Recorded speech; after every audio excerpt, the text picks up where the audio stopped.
Der Präsident Trump ist vor wenigen Tagen ein bisschen konkreter geworden für seine Pläne für die Ukraine. Ich habe für uns alle seine Aussagen kurz zusammengefasst. Ciao zusammen, von Gonten hier. Herzlich willkommen aus dem klimageschüttelten Kalifornien. Nur schnell kurz reingeschoben. Der befürchtete Regen nach dem katastrophalen Feuer ist in Los Angeles angekommen. Und wenn vorher Trockenheit das Problem war, ist es dann gerade ins Gegenteil gekippt. 2 Tage Regen und die Region hat nach der Feuer jetzt auch noch eine Flutkatastrophe zu bewältigen. So wie das aber die Nachrichten berichten, hat es zum Glück nebst den überfluteten Strassen und Schäden an Gebäuden keine Verletzten oder Vermissten gegeben.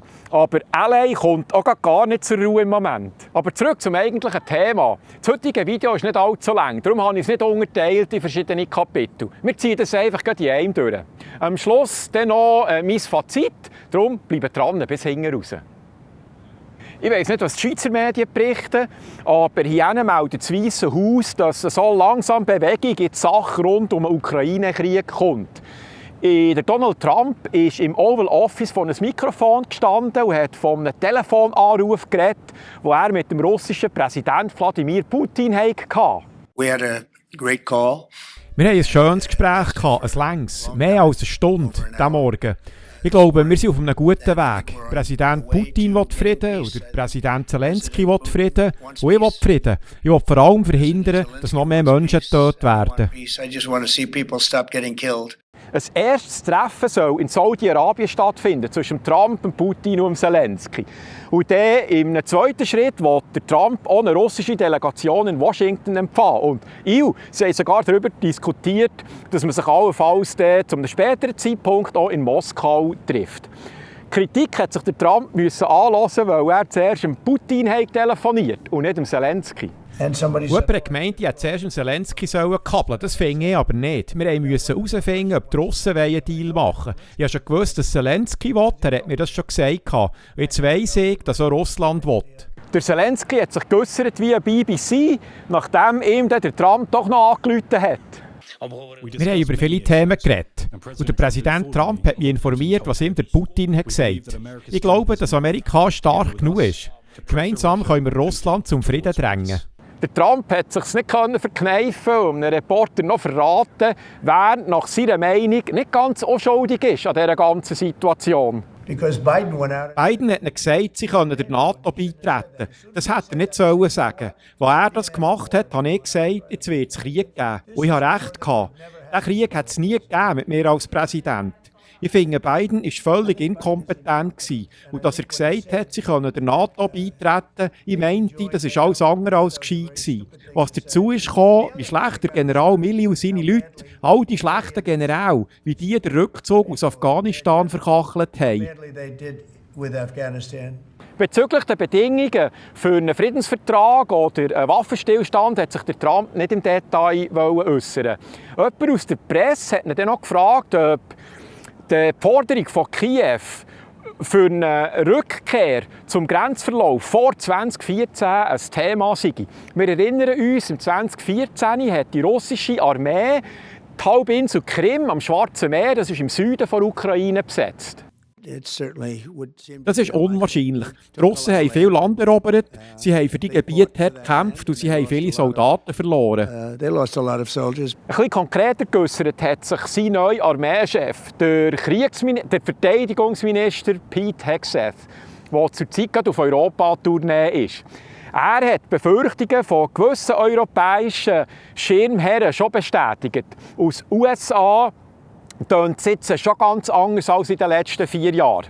Ich lasse den Clip mal laufen, bleibe dran, der ist 1 Minute 20 lang, aber seine Aussagen haben es in sich. We want, like you. Wie Europa wollen ja mehr eine souveräne Ukraine, die floriert. Aber zuerst müssen wir eingestehen, dass eine Rückkehr zu den ukrainischen Grenzen vor 2014 ein unrealistisches Ziel ist. An diesem Ziel festzuhalten, wird der Krieg nur verlängern und noch mehr Leid verursachen. Ein dauerhafter Frieden für die Ukraine muss unbedingt eine zwingende Sicherheitsgarantie beinhalten, damit der Krieg nicht wieder aufflammt. Wir wollen kein Minsk-Abkommen 3.0. Die USA glauben nicht, dass eine NATO-Mitgliedschaft von der Ukraine ein realistisches Ziel ist.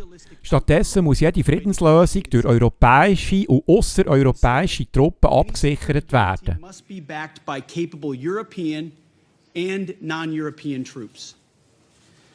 Wenn die irgendwann in der Ukraine stationiert werden, müssen sie im Rahmen einer Nicht-NATO-Mission eingesetzt sein und nicht unter dem Artikel 5 stehen. Article 5. Es muss eine dauerhafte internationale Überwachung entlang von einer Kontaktzone geben. Um es deutlich zu sagen, im Rahmen einer Sicherheitsgarantie werden wir keine US-Truppen in der Ukraine stationieren. Vor der Aufrechterhaltung für die Sicherheit müssen die europäischen NATO-Mitglieder selber schauen. Und darum muss auch Europa den Grossteil von allen militärischen und nicht militärischen Hilfen an die Ukraine selber blechen. So wie ich das interpretiere, müssen sich die Verantwortlichen in Europa in Zukunft auch ein bisschen genauer überlegen, was sie alles anzetteln, ob innenpolitisch oder aussenpolitisch. Amerika scheint nicht mehr so willig zu sein, den Geldsäckel jedes Mal aufzutun, wenn sich die Länder in Europa mit ihren Ambitionen übertun. Die könnten dann auf einmal noch auf mehr Widerstand aus der Bevölkerung stossen, wenn sie all ihre Wünsche selber berappen müssen. Wenn ich das richtig verstehe, hat Europa nicht wie Amerika Leitwährung und kann endlos Geld drucken. Und ich sehe es ja mehr selber, wenn es einem selber bereicht, oder? Und am Ende im Monat das Gefühl hat, es bleibt nicht mehr viel übrig. Und gleich muss man gerne mehr nach Bern schicken, respektive ich nach Washington. Dann fängt man sich dann schon irgendwann an wehren. Aber, wie ich gerne sage, was weiss ich schon als Träumer? Item 1 ist etwa klar. Die Stimmung in den USA gegenüber Europa ist ein Kotten kälter geworden. Und für viele Politiker in Europa, aber auch in der Schweiz, weht seit Ende Januar ein deutlich stärkerer Wind. Dann würde ich wieder einmal sagen, das war es für heute. Liebe Grüße überall dorthin, wo ich seit meinem letzten Video Grüße bekommen habe, nämlich nach Zürich, Luzern, Basel, Brienz, Chur, Zürcher Limmatal, Egg, Schaffhausen, Zürichseegebiet, Zürich-Ungerland, Rohrbach-Graben, Herzogenbuchsee, Berner Oberland, Wallis, Gantrischgebiet, Belmont sur Yverdon, Tessin, Gossau, Niederönz, Bündner Bergen, Winterthur, Entlebuch, Egg bei Zürich, Gunten am Thunersee, Schaffhausen, Niederönz, Thailand, Neuseeland, Panama, Baden-Württemberg, Andalusien und Griechenland. Ich entschuldige mich jetzt schon bei denen, die ich vergessen habe, aber die Liste wird auf jeden Fall ein bisschen lang. Aber es freut mich natürlich mega. Item, liebe Grüße aus dem Wilden Westen. Bis zum nächsten Mal. Tschüss.